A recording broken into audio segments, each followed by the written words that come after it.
The next morning, I woke up earlier than usual. The memory of the previous day was still fresh in my mind. I felt curious and excited, wondering if my colleagues from India would continue their celebration. The sun was shining softly, and the sky was clear and blue. It felt like a good day, peaceful and bright. When I arrived at the office, the decorations were still there. The colourful rangoli near the entrance looked the same, only a little faded after one busy day. The lamps on the tables had been replaced with new ones. Their flames danced gently, creating small golden circles of light on the walls. The air still carried the sweet smell of flowers and incense. Everyone seemed more relaxed than usual. Some people were wearing bright clothes again, and a few of my colleagues from India had brought boxes of sweets to share with everyone. On one table, there were small round treats covered in silver paper, and another plate had golden pieces that looked soft and sugary. I tried one later, and it tasted sweet and rich with a flavor I could not easily describe, something like milk and sunshine. As the day went on, I noticed how the mood in the office had changed. Even though we were working, there was a quiet happiness that filled the space. People spoke softly and smiled often. It felt like the spirit of Diwali had stayed with us. It was no longer just their celebration. It became something we all shared, even in small ways. I thought again about how light can bring people together. The soft glow of the lamps seemed to connect every desk, every person, every culture.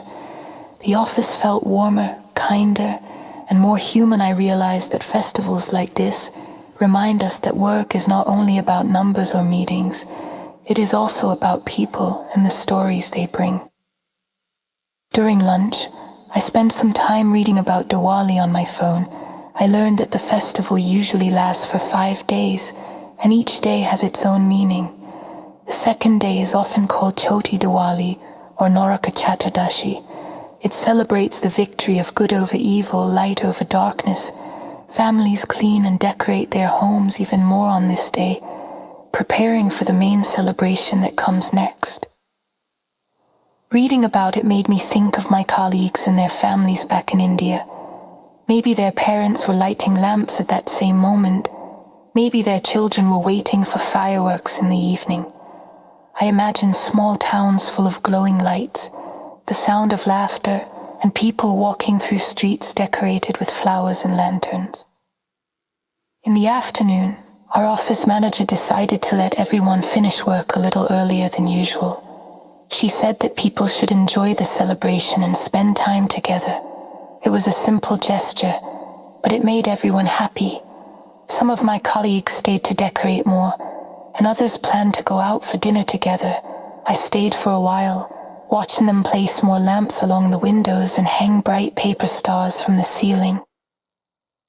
The light from the lamps reflected on the glass, creating hundreds of small reflections that danced across the floor. It was beautiful. The whole office looked like a little world of its own. Quiet, glowing, and peaceful. I felt proud to be part of it. That evening, I joined a few colleagues who invited everyone to a small gathering in the office lounge. They had prepared traditional snacks, sweets, and tea.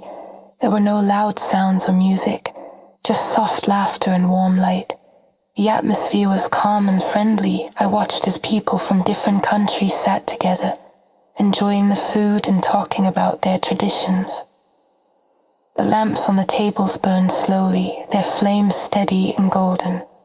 Someone turned off the bright office lights, and for a moment only the diyas illuminated the room. The gentle glow made everyone's faces look softer. I felt a deep sense of peace. As the evening continued, I looked around and thought about what this celebration meant to me now. The first day, I had simply been curious. The second day, I began to understand. It was not only a cultural event. It was a message, a reminder to keep light and kindness in our hearts, to share happiness and to respect one another. When I left the office that night, the city outside was quiet, streetlights shone in long lines, and I imagined they were like the diyas of Diwali. Spreading light through the darkness, I walked slowly, feeling grateful for the people I worked with and the things I had learned. It was only the second day of Diwali, but it already felt like something much bigger, a bridge between worlds, a lesson about hope, and a celebration of the simple beauty of light.